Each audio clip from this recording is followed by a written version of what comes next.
I'm as far beyond mutants as they are beyond humans.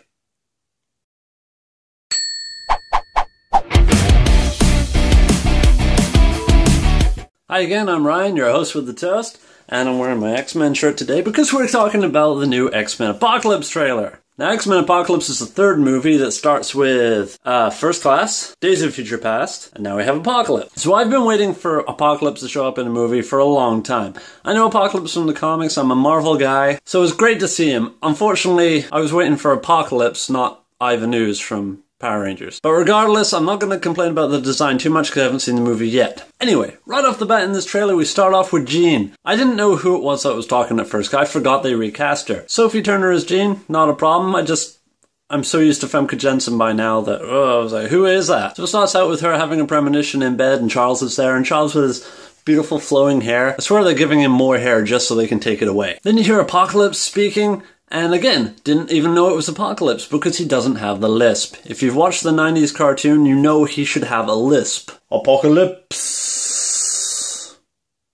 But at least with Apocalypse, you have the mythology that comes with him, like his Four Horsemen, which they kept from the books, which I'm very happy about, even though it's not quite the correct characters. Anyway, as they say in the trailer, they've got the mythology and they've got the fact that people are following mutants as if they were some kind of spiritual thing instead of a natural thing, which is a common thing for people to make, especially in the past when we didn't know about science and mutation and genes. And we come back to Jean again. No, we're done with Jean. Done with Jean. Then we see more of Apocalypse and he just looks like Ivan Ooze. He looks too small.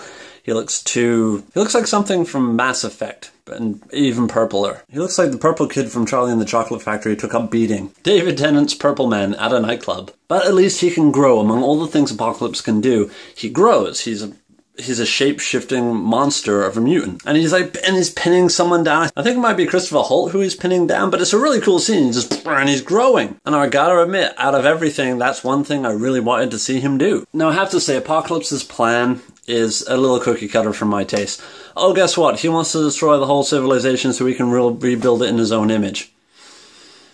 I'm kind of sick of that premise. I mean, yeah, in the books he's got the whole Age of Apocalypse thing. Which, come to think of it, I guess they wanted to call this movie Age of Apocalypse, but I guess they couldn't with Age of Ultron. I mean, I know they're both Marvel, but actually they're not. They're kind of Fox and Disney now. So no Age of Apocalypse. We got stuck with Age of Ultron instead. And that wasn't even really an age, it was more like 2 days. Another thing is Jennifer Lawrence. You don't see her once blue. I hear something about she refused to have makeup for this movie, but she's Mystique. That's the whole point. She's blue. She's done it for 2 other movies. I mean, is she getting shy now? I'm not saying I want to see Jennifer Lawrence in the nude again. Well, no, that's a lie. Speaking of blue, we have Nightcrawler back. And Jubilee. And Cyclops. And Archangel. Yeah, I've got a feeling that they're going to overload this cast. Not that they have a huge cast of, big actors to spend their budget on. I just think we're going to have a lot of X-Men. X-Men has always been built on a lot of characters. It's a big team. But in a movie, I kind of feel like a lot of characters does convolute it a little bit. That being said, they probably need all these people because they're up against Apocalypse. He's like the biggest bad in the mutant universe. And that's why I like seeing Charles at the end afraid. He was scared. He had a little tear. He's got the black eyes being like, I've never felt so much power before. Last time he felt something like that was when he was with Magneto having that little satellite turning moment. Thank you for that memory, Eric. It was beautiful. And to finish up the trailer, we finally have bald Charles Xavier. James McAvoy, finally bald. And he actually doesn't look too bad. He looks like Xavier. I thought when they shaved his head he wouldn't look quite white, but it might be the combination of the suit, the chair, the blue eyes, but he's Charles to me. Wonder how it happens. I wonder if it's got something to do with Cerebro and he's got the helmet on and it cooks his follicles and they'll just fall out. Anyway, so that was the X-Men Apocalypse trailer. I hope you enjoyed it. I enjoyed parts of it. Then again, I'm getting overly critical of these trailers. I'm just happy to have Apocalypse in the movie, even though he looks like Ivan Ooze. Anyway, until next time, stay mutant and proud. Cheers!